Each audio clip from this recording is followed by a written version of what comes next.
Cette petite affaire, c'était de la clarinette, c'est tout ce que je peux vous dire. Puis apparemment, c'était tiré, pas apparemment, c'était vraiment tiré d'un disque Playtime, un disque compact qui présente des versions originales de tubes télé. Ça s'appelle Télétube. Alors ça devait être le générique d'une émission, d'un feuilleton. Le numéro 8. Arsène Lupin joue et perd. C'est pour ça que c'était joli. Monsieur Étienne Couvert, bonsoir.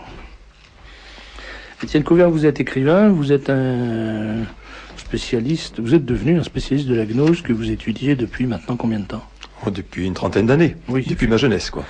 Effectivement, ça commence à compter un petit peu. Et vous avez publié 3 livres, successivement. Le 3e vient de paraître chez Chiré-en-Montreuil.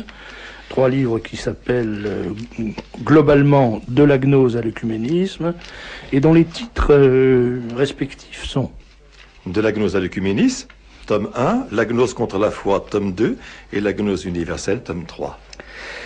Alors, vous présentez dans le tome 3, vous présentez le tome 3 en établissant un lien entre la gnose et le Nouvel Âge, ou le New Age. C'est ça.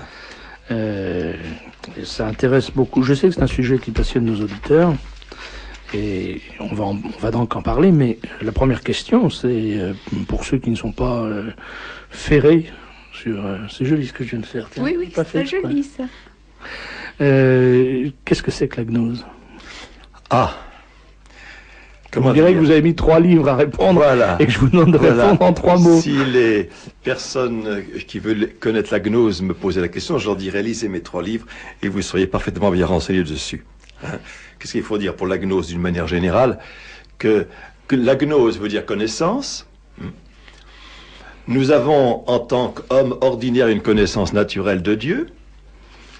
Les gnostiques donnent au mot gnose un sens tout à fait particulier, d'une connaissance de Dieu par l'intérieur, d'une connaissance de Dieu qui vous identifie à lui, d'une espèce d'intuition qui fait que nous nous disons divins par cette connaissance-là. Donc c'est plus une connaissance naturelle de Dieu qui maintient la distinction entre l'homme qui connaît et Dieu, objet de connaissance, mais c'est une fusion de l'homme en Dieu. Donc cette connaissance nous divinise. C'est un peu ce que nous disent les prêtres conciliaires maintenant, qui nous disent Dieu s'est fait homme pour que l'homme devienne Dieu. L'homme devienne Dieu, c'est ça, oui.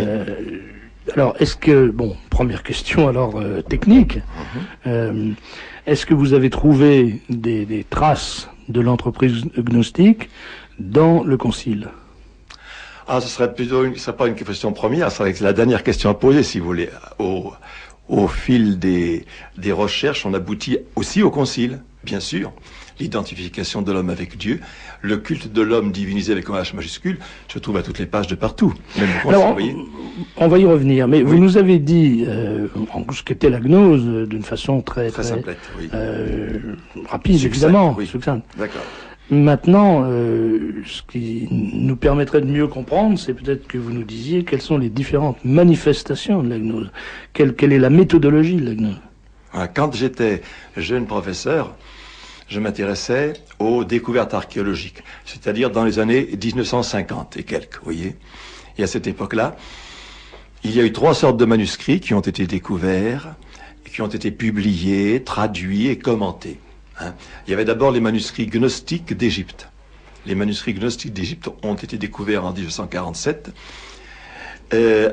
en Thébaïde, en fait à Nag Hammadi, et ces manuscrits comprenaient une bibliothèque complète des gnostiques de l'époque, ceux qui ont été dénoncés par saint Irénée.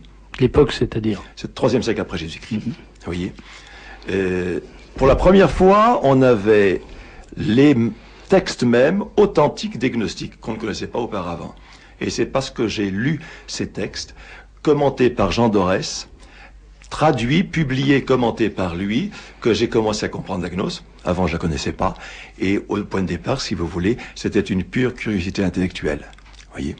Et il est apparu que lorsque on lit l'évangile de Thomas et d'autres ouvrages gnostiques de cette époque-là, on a le sentiment d'entendre des auteurs actuels. Vous voyez, par exemple, d'entendre Fénelon, d'entendre Victor Hugo, d'entendre Baudelaire, d'entendre Teilhard de Chardin, vous voyez, Et puis en remontant plus haut, on pourra citer encore d'autres écrivains soi-disant chrétiens qui en fait ne font que répéter les formules gnostiques.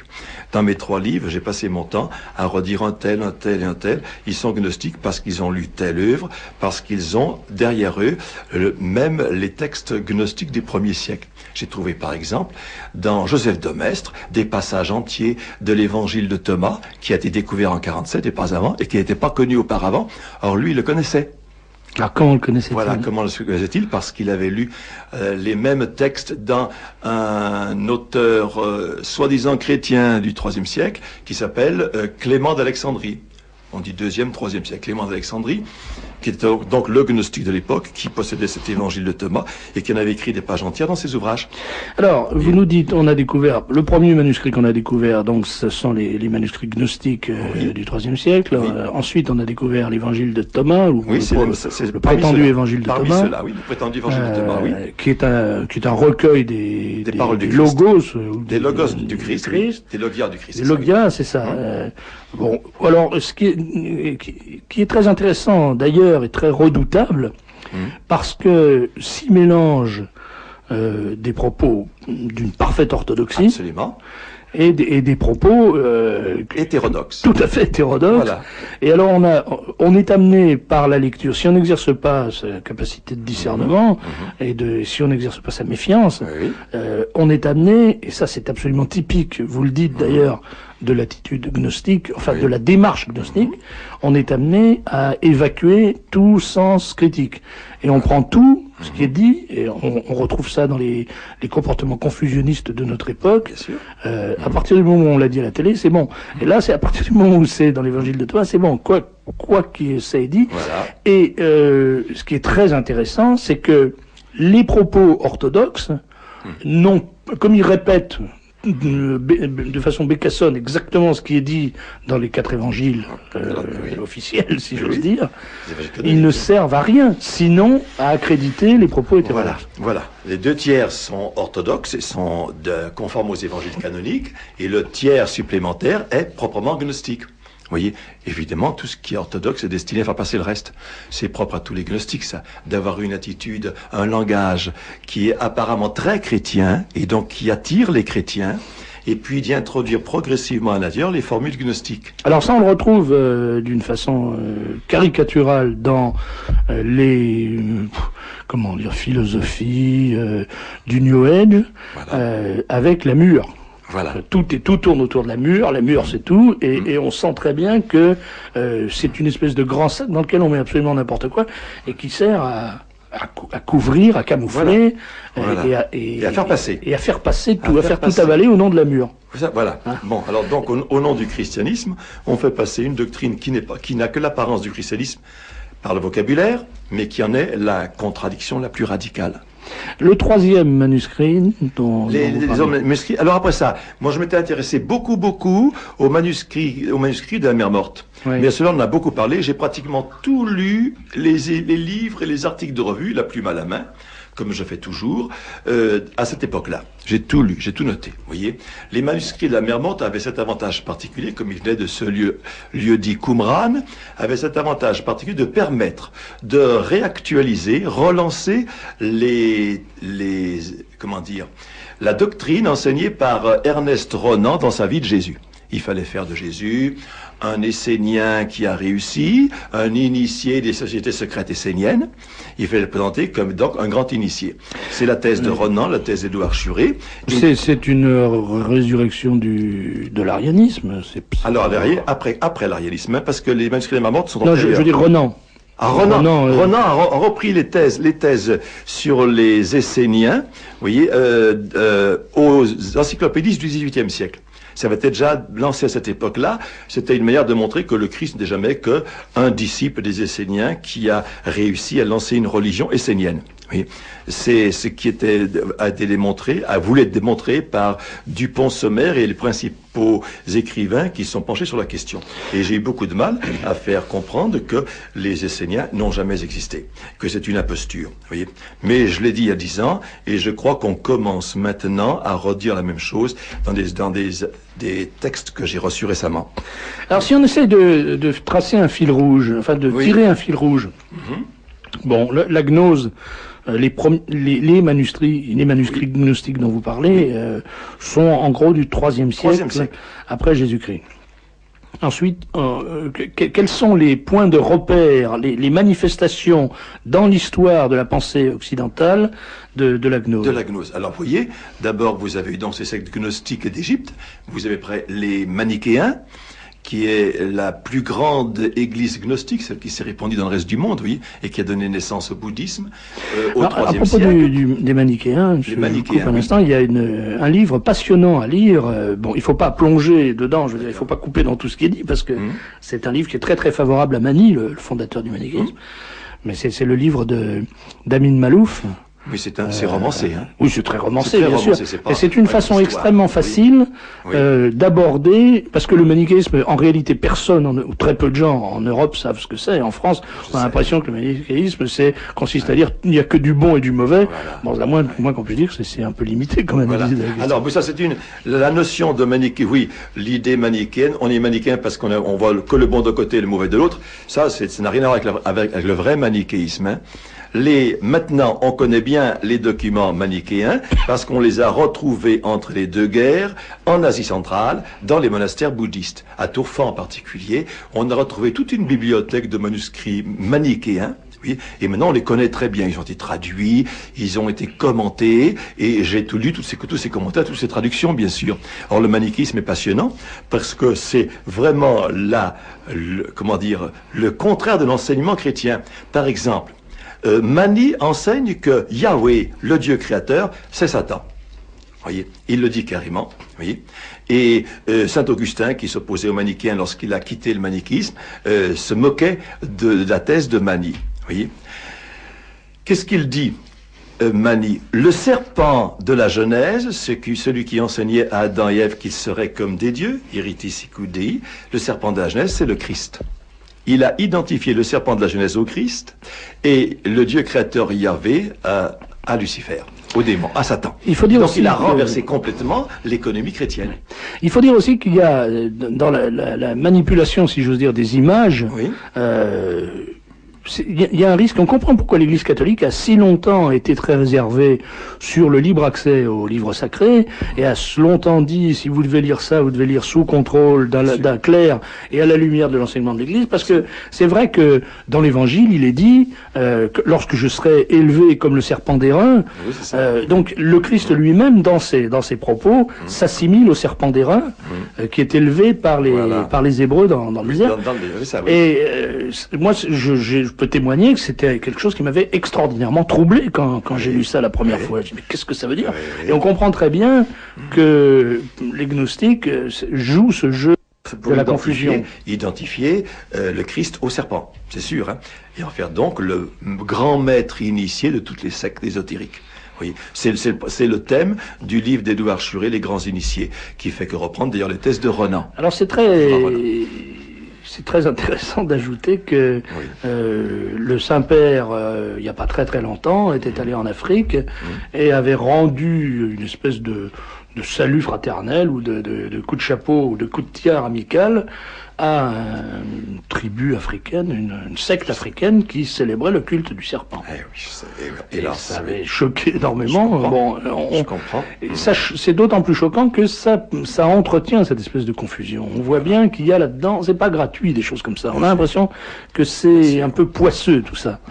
Alors après, quelle manifestation à partir du manichéisme. Je pense que c'est Mani qui est le grand fondateur de la gnose un peu dans le reste du monde, puisqu'à partir de Mani va se répandre le manichéisme en Asie par le bouddhisme, puisque les moines bouddhistes sont des moines manichéens.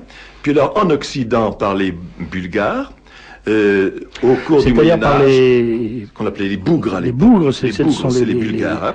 Mais ce sont des gnostiques manichéens d'Asie occidentale, donc d'Anatolie, qui ont été envoyés là-bas par les empereurs byzantins pour s'en débarrasser, en Bulgarie.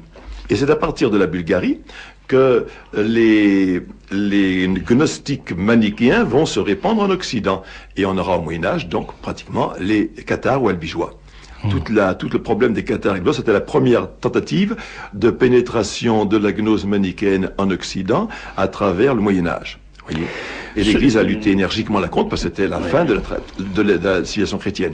Il y a eu vraiment, pendant un moment, un très très grand risque de disparition d'Église détruite de l'intérieur par la gnose, mais il y a eu plus grave, notamment avec les cathares, et puis ces Bulgares dont je cherche le nom de la secte. Les Bogomiles. Les Bogomiles, j'allais dire les Bogomolettes, oui. parce que c'était rien à voir. Les Bogomiles. Il y a eu un grand risque de disparition de l'espèce humaine. Voilà, car c'était des gens ils refusent la création. Qui refusaient ils refusent la procréation, puisque la procréation est une participation à la création de Dieu. Et qu'il y avait dans le serpent, il faut supprimer la création.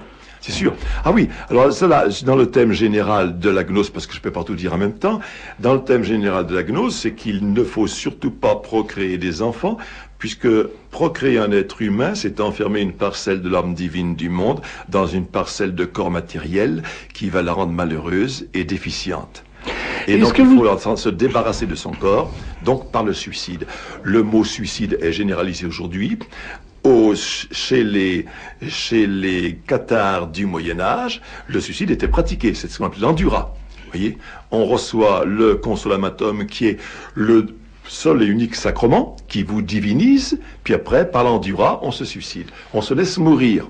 Mais il n'est pas question, bien sûr, de donner naissance à des enfants.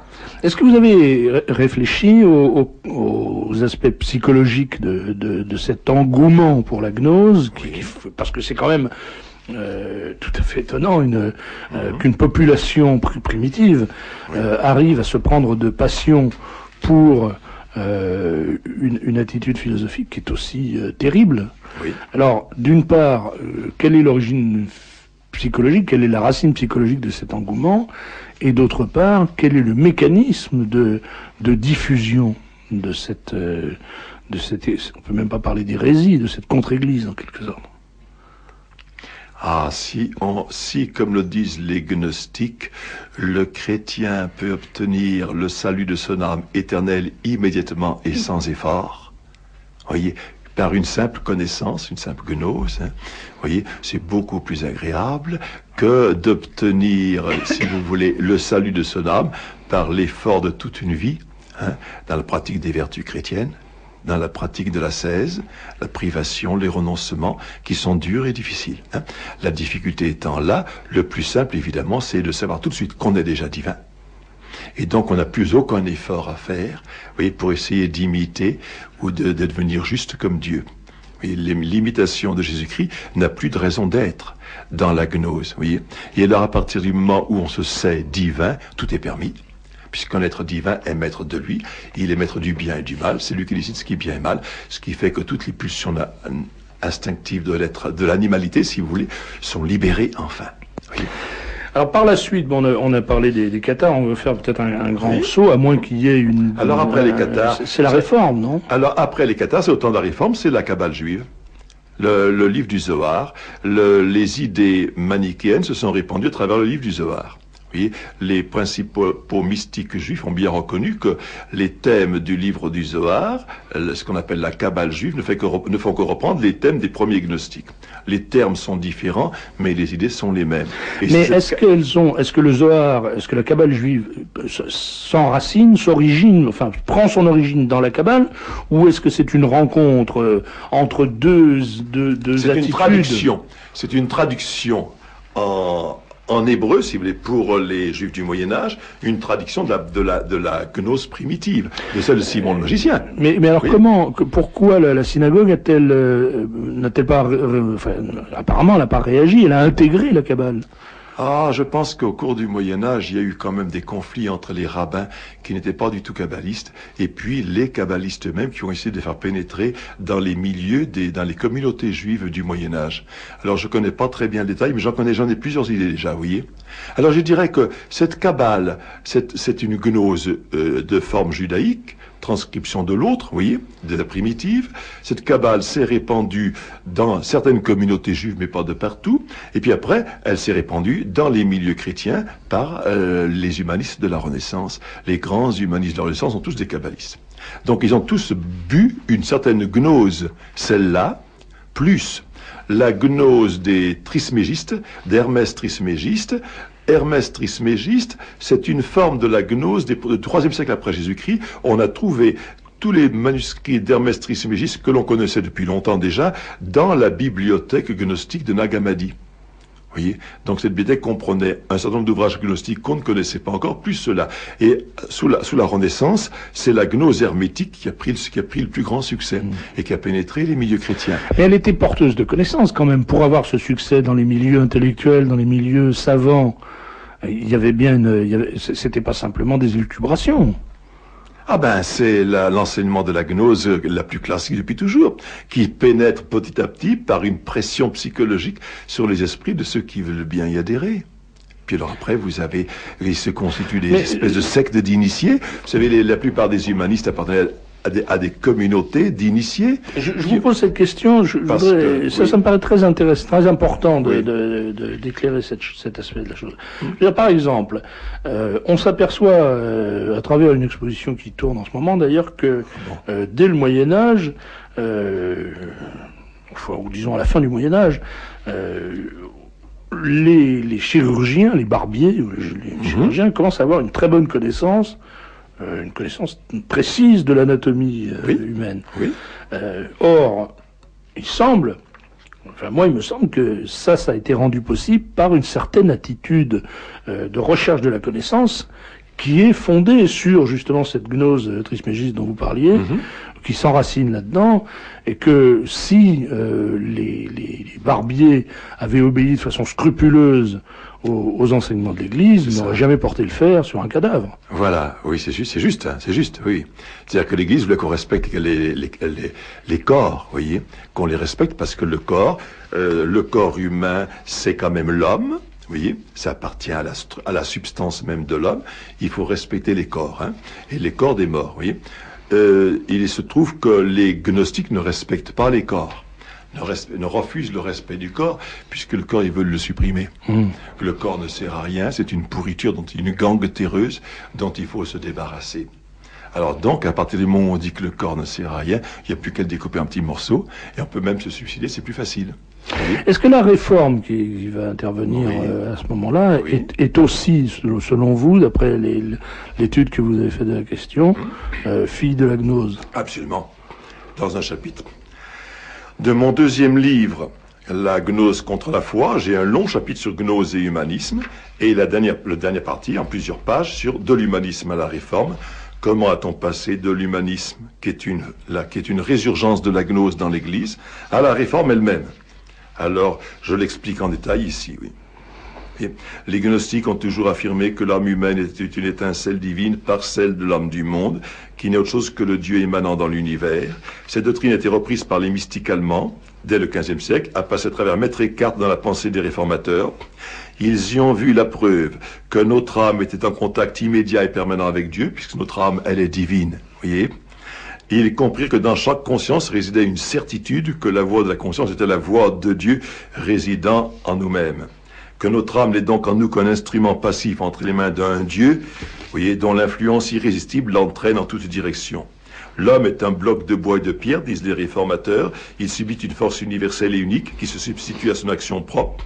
L'individualité est fondue dans une totalité animée d'un mouvement perpétuel et divin. C'est Dieu qui en nous est le principe de causalité dans tous nos actes. C'est Dieu qui opère en nous le bien et le mal. Donc le bien et le mal viennent de Dieu, puisque Dieu et nous, c'est le même être.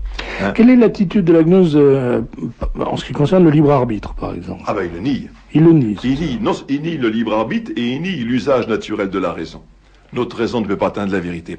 Nous n'avons pas besoin d'avoir une raison pour trouver la vérité, parce que la vérité, nous l'avons en nous-mêmes, puisque nous sommes divins. Donc on est divin, mais on n'a pas de liberté. On n'a pas de liberté. Mais c'est pas besoin de liberté. La liberté, ça suppose qu'on a une détentation, qu'on a un choix. C'est ça. Donc c'est un déterminisme. C'est un déterminisme total. Ouais.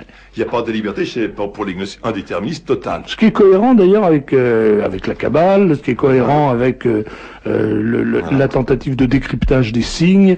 Alors, dans mes 3 livres, presque à tous les chapitres, je rappelle, attention, mépris de la raison. Les gnostiques refusent l'usage naturel de la raison. Nous n'avons pas besoin de ce moyen pour atteindre la vérité, parce que la vérité, nous l'avons déjà en nous-mêmes. Voyez, et nous avons bien parce que nous sommes divins. Donc la raison ne sert de rien, elle ne peut que faire du mal et nous conduire à l'erreur. Oui. Alors le mépris de la raison en général, chez tous les gnostiques depuis toujours, jusqu'à aujourd'hui encore, vous voyez. Alors après la réforme protestante, vous avez la constitution des Rose-Croix au XVIIe siècle, qui viennent des humanistes. Ce sont les humanistes qui sont constitués en Rose-Croix. Et les sectes de Rose-Croix sont répandues au cours du XVIIe siècle. Descartes est un Rose-Croix, par exemple. Et ce sont les Rose-Croix qui sont à la naissance de la franc-maçonnerie en 1717. Ce sont eux qui ont créé la franc-maçonnerie. Alors depuis la franc-maçonnerie, l'histoire on la connaît bien. Donc la franc-maçonnerie, c'est un surgeon de la gnose. Voilà, c'est la congrégation de la gnose. La congrégation qui enseigne la gnose. Elle l'a reçue des Rose-Croix, elle la diffuse de partout maintenant. C'est pour ça que nous sommes tous un petit peu des gnostiques sans savoir, et que la culture moderne est gnostique. Elle est gnostique par la franc-maçonnerie qui inspire toute la culture d'aujourd'hui. C'est ce que j'allais vous dire. On a forcément, dès qu'on commence à s'intéresser à ces aspects de la réalité, à toutes ces questions, on a forcément une démarche gnostique, on peut pas y échapper. C'est inévitable, voilà. Je dirais. On est baigné dans un milieu, une pensée gnostique. Dans une pensée. Et justement à cause de ce fait, qui est quand même très très gênant, c'est que la gnose pratique, ce qui existait déjà dans l'évangile, le prétendu évangile de saint Thomas, cette confusion entre l'avéré et le possible, l'éventuel. Et alors, je vois par exemple, parmi les questions, beaucoup de questions tournent autour de penseurs gnostiques qui sont des gens qu'on a célébrés dans cette émission, qu'on a évoqués dans cette émission. Je pense, alors on dit par exemple, que pense Monsieur Couvert des travaux de Jean Faure? Jean Faure, c'est Atlantis. Atlantis, c'est la pure gnose. Hein, les bulletins d'Atlantis, moi j'ai déjà discuté avec monsieur Jean Faure plusieurs fois déjà, hein. J'ai eu l'occasion de le rencontrer à des signatures de livres, vous voyez. Jean Faure, c'est la pure gnose. Atlantis, la revue Atlantis, c'est de la gnose généralisée. D'ailleurs, tous les thèmes gnostiques apparaissent à toutes les couvertures des bulletins d'Atlantis. Oui, mais alors justement, c'est ce que je vous disais à l'instant, on est très troublé parce que il y a un travail formidable de décryptage du symbolisme qui est fait par ces gens-là, et notamment en ce qui concerne une chose qui est pas contestable, c'est l'existence d'un symbolisme chrétien. Je sais bien que on nie l'existence de l'ésotérisme chrétien, mais on peut pas nier l'existence du symbolisme chrétien. Et pour ce symbolisme, étant donné qu'il n'est plus accessible à nos esprits, parce que nos esprits ont été mis au pli en quelque sorte par l'enseignement public, laïque et obligatoire, on est obligé de recourir on est obligé de réapprendre le langage symbolique. Mais la symbolique chrétienne, elle est contenue dans la liturgie. Et là, dans la liturgie, vous avez, elle est contenue dans les paraboles de Jésus-Christ. Vous avez tout à fait raison, mais on ne la comprend liturgie, mais on la connaît bien, mais elle n'est pas du tout ésotérique, elle n'est pas secrète, elle est tout à fait connue, cette symbolique-là. Mais il faut bien qu'elle soit éclairée. Je vais prendre un exemple tout récent. Je vais prendre un exemple très récent. Dans l'évangile de dimanche dernier, le Christ nous dit il faut que le grain, si le grain ne meurt, il reste seul, etc. Bon, comment voulez-vous qu'un habitant de Sarcelles, un jeune gosse de Sarcelles, qui croit que le poisson se présente sous la forme de petits carrés dorés, ait la moindre idée de ce dont on lui parle? Il est totalement incapable de comprendre la symbolique du grain de blé. Oui, mais et de la germination. Oui, la germination. Mais la symbolique du grain de blé, c'est quand même une symbolique ordinaire, courante, connue. Oui, mais pas par les gens de la ville, si vous voulez, mais par les paysans. Oui, d'accord. Parce que maintenant, vous avez 60% de la population vit dans les villes. Qui ne connaît même plus un grain de blé. Moi, je veux bien. Mais c'est quand même, je dirais, ce n'est pas une symbolique ésotérique, secrète ou occultiste, c'est une symbolique naturelle, spontanée, simple. Vous voyez, les ésotéristes, qu'est-ce qu'ils font? Ils changent cette symbolique simple par une symbolique extrêmement compliquée, dans laquelle il y a depuis le symbole à l'objet qu'il veut le représenter, plusieurs passages successifs de symbole à symbole. Ce qui fait comment il n'y a plus de lien direct entre le symbole et ce qu'il doit représenter. Ce que je veux dire, c'est que je crains qu'une attitude de rejet de la gnose en tant que fond finisse par aboutir à une attitude de rejet de la recherche symbolique dans la forme. Car très vite, il s'installe une confusion et on va vous dire, vous commencez à essayer de savoir ce que symbolise, ce que représente symboliquement une cathédrale, c'est parce que vous êtes gnostique, ou vous allez essayer de comprendre ce que symbolise telle ou telle parole du Christ, ce qu'elle représente, ce qu'elle veut dire, ce qu'elle nous annonce. Ça, c'est une forme de gnosticisme. Vous devez fuir ça, vous devez vous contenter d'avaler ce qui est dit, point à la ligne. Non, pas du tout. Pas du tout. Le symbolisme chrétien, le symbolisme orthodoxe chrétien, il est bien connu et il est facile à comprendre. Et il n'a jamais fait de difficulté dans l'Église depuis toujours. Il y a actuellement une recherche d'un symbolisme extravagant qui n'est plus orthodoxe et qui va faire dévier la pensée vers des thèmes gnostiques ou des termes ésotériques. C'est vrai, Monsieur Couvercle. Par exemple, vous ne pouvez pas le cas d'Atlantis. Je prends le cas d'Atlantis. On va vous conduire dans les cathédrales, et on vous dira, ce sont les gnostiques qui ont fait les cathédrales. Pourquoi? Parce que la franc-maçonnerie a réutilisé les symboles maçonniques professionnels. Oui, que les maçons professionnels construisant cathédrales mettaient dans leur cathédrale. C'est vrai. En tant que outil ordinaire du métier. Vous voyez?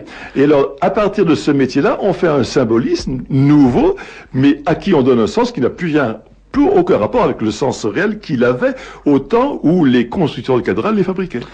Bon, mais le fait est qu'aujourd'hui, vous avez des prêtres conciliaires qui sont complètement desséchés. Je veux dire, desséchés d'une façon effroyable. C'est le modernisme. C'est même pas le modernisme.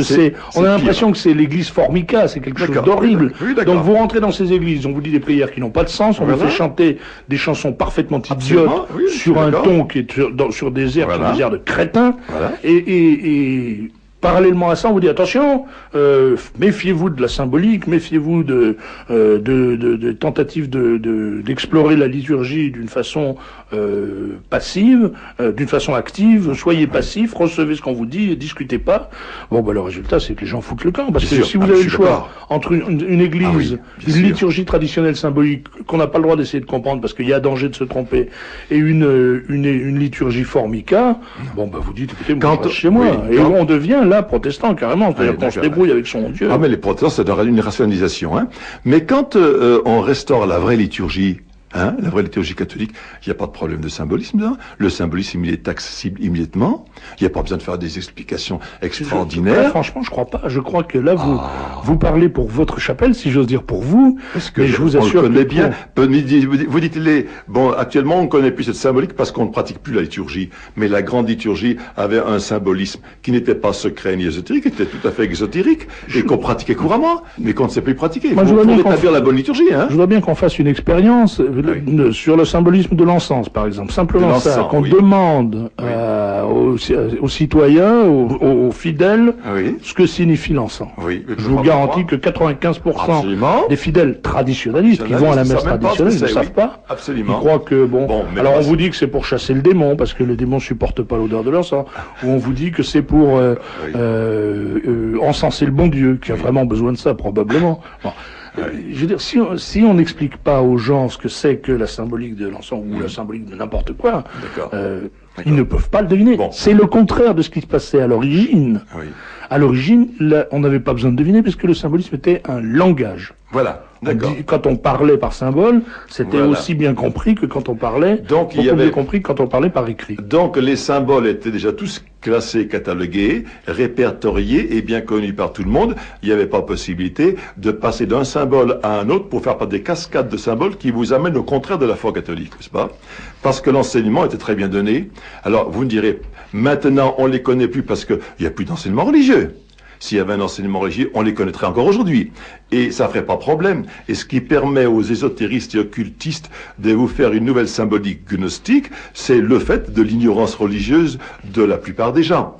Et même chez les traditionalistes, je veux bien que les traditionalistes n'aient plus de culture religieuse et ne connaissent plus ces symboles qui étaient courants au Moyen-Âge, autrefois, depuis l'origine de l'Église. Et alors maintenant, les occultistes arrivent là-dessus et puis ils vous donnent de ces symboles qui étaient acceptés, reconnus, compris, hein, une nouvelle connaissance. Je dis une gnose, vous voyez, mais alors qu'il n'a plus rien à voir avec la foi chrétienne et qu'il a démoli de l'intérieur. Alors, on a un exemple là de démolissage parachevé. C'est Oui. un auditeur qui téléphone en disant sur TF1 à minuit 30 hier, je dis sur TF1, la télévision, Ah oui. à minuit 30 hier, Oui. on a montré l'évêque de Versailles Oui. dans une loge maçonnique, Oui. déclarant ce qu'il y a de commun entre la religion et la maçonnerie, c'est l'humanisme. Bravo. Ah, on est au... Eh ben, Voilà. oui, mais ça m'étonne pas d'ailleurs. Oh, c'est l'humanisme de la Renaissance. Hein. Vous voyez, c'est l'humanisme. L'homme déifié. C'est ça. Parce que pour les francs-maçons, l'humanisme, c'est l'homme déifié. Et encore, il faut aller voir les francs-maçons. Oui, oui, Ils c'est- exaltent l'humanisme, Oui, oui. l'homme majusculaire avec un grand H. C'est mais Satan déifié. Voilà. c'est Mais plus ils l'homme. détruisent l'homme avec un petit H. L'homme réel, ils le détruisent. Alors, beaucoup de questions, je vous le disais, Ah. sur les grands penseurs gnostiques. Dites-moi. On a parlé de Faure, mais maintenant on me demande beaucoup de questions. Alors, je me Allez-y. dis, mais alors, et René Guénon là-dedans? Ça va pas du tout. Ah, ça veut ben dire- René Guénon est un parfait agnostique. Mais comment peut-on avoir quelque admiration pour un homme qui était un franc-maçon au départ, qui a fondé une première revue qui s'appelait La Gnose purement et simplement, puis qui après a passé quelque temps chez les catholiques, à l'époque où mon ami Monsieur Léon de Poncin a été attiré par lui, et à l'époque où il dénonçait la théosophie d'Annie Benan, oui, d'Annie Besant. Il dénonçait la théosophie parce que lui estimait que ce n'était pas la vraie gnose. La Gnose classienne était la vraie gnose. Puis après, il a passé très vite un petit séjour dans le culte du Sacré-Cœur. Puis après, il a passé très vite à l'islam purement et simplement. Hein. Et puis après, il est devenu purement un soufi musulman. Les soufis musulmans sont des gnostiques. Voyez. Alors, une auditrice n'est pas contente du tout. Elle dit, si vous aviez lu l'institution chrétienne de Calvin, vous ne pourriez pas soutenir sérieusement que la réforme est née de la gnose. Vous vous livrez à un amalgame un peu malhonnête de toutes sortes de courants de pensée humanistes. Alors je peux lui répondre qu'une seule chose, qu'elle reprenne mon chapitre dans la gnose contre la foi, chapitre gnose 2, la gnose et humanisme, où j'explique tout ça en détail.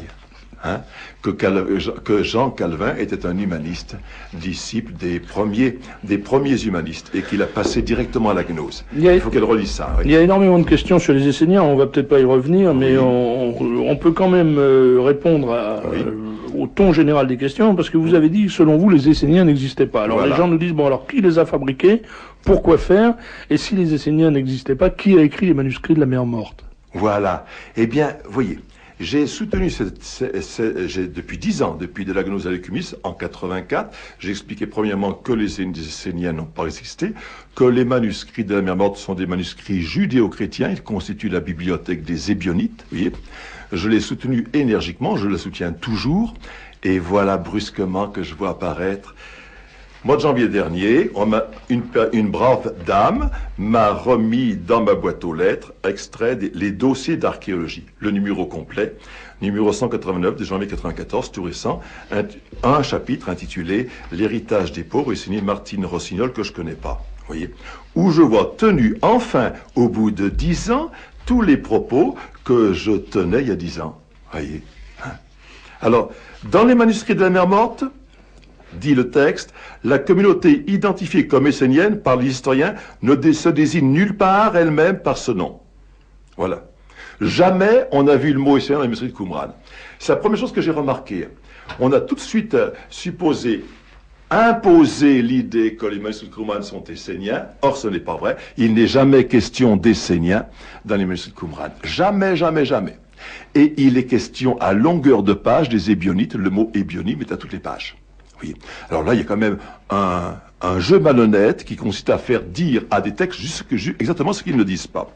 L'auteur dit, dans les manuscrits de la mer morte, la communauté identifiée comme essénienne, mais qui ne l'est pas, par les historiens, ne se désigne nulle part elle-même par ce nom, mais par plusieurs autres. Les saints, les nombreux, les justes, les élus, et surtout aussi, même les pauvres, en hébreu, ébion, pluriel, ébionim. On le retrouve alors l'auteur énumère un certain nombre de textes, il y a toutes les pages pratiquement.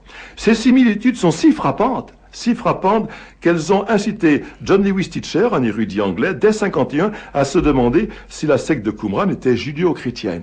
Voyez, il a répondu oui, et je réponds oui. Voyez, et plus loin, nous avons aussi, effectivement, ces judéo-chrétiens, juifs observants, qui révéraient Jésus, sans le considérer comme divin, se sont bien nommés les pauvres.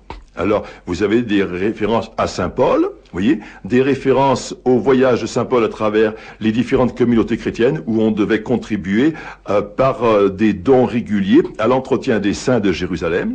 Les pauvres, les saints, un autre terme très fréquent chez Saint Paul et dans les Actes des Apôtres pour désigner les disciples. Ce sont les mêmes noms interchangeables que dans les manuscrits. Les pauvres de Jérusalem, dans les textes grecs, sont bien des ébionymes au sens des textes en hébreu de Qumran. Vous voyez? Et en somme, si le Nouveau Testament ne mentionne pas les Esséniens, nulle part, on ne connaît les Esséniens nulle part, hein, ni l'Ancien ni le Nouveau Testament. Les Esséniens sont absolument inconnus, vous voyez, ne serait-ce point parce que la communauté judo-chrétienne de Jérusalem se désigne elle-même par le vocabulaire interne des gens de Qumran, simplement, vous voyez.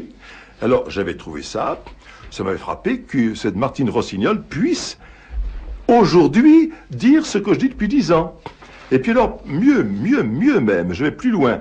Dans mon dernier livre, La Gnose universelle, j'ai écrit un chapitre Gnose et Islam, dans lequel j'ai expliqué l'origine de l'islam et du Coran. Vous voyez, c'est une origine judéo-chrétienne. Eh bien, cette même personne commence à dire la même chose que moi. Vous voyez, c'est étonnant. Cette étonnante littérature des Ébionites suggère que la communauté de Jérusalem, avant et puis parallèlement au paulinisme, ce qu'elle appelle le paulinisme, c'est la grande église chrétienne, tout simplement, vous voyez, représentait un courant de judaïsme doublement marginal, celui des pauvres et des saints, révérant Jésus, tout en ne croyant pas que la nature de Jésus eût été divine. Cette communauté n'a pas eu de descendance dans l'orthodoxie chrétienne, qui a suivi saint Paul, dit l'auteur, mais les Ébionites pourraient en avoir une en Arabie, où l'islam a fait de Mahomet un prophète dans la lignée d'Adam, Moïse et Jésus. Selon Corbin, il est possible, même probable, il est certain même, ce que j'ai pensé, mais ça, hein, comme le suggère l'histoire antérieure, qu'ait persisté en Orient, en Transjordanie, en Arabie, des communautés descendantes des judéo-chrétiens de Jacques, Saint Jacques le Mineur, le premier évêque de Jérusalem, croyant en Jésus seulement prophète. En effet, la tradition rapporte que ceux-ci se sont réfugiés à Pella en Transjordanie, une ville de source abondante, peu avant le désastre de 70, si bien que l'expansion fulgurante de l'islam, quelques siècles plus tard, se comprend mieux sur un tel substrat.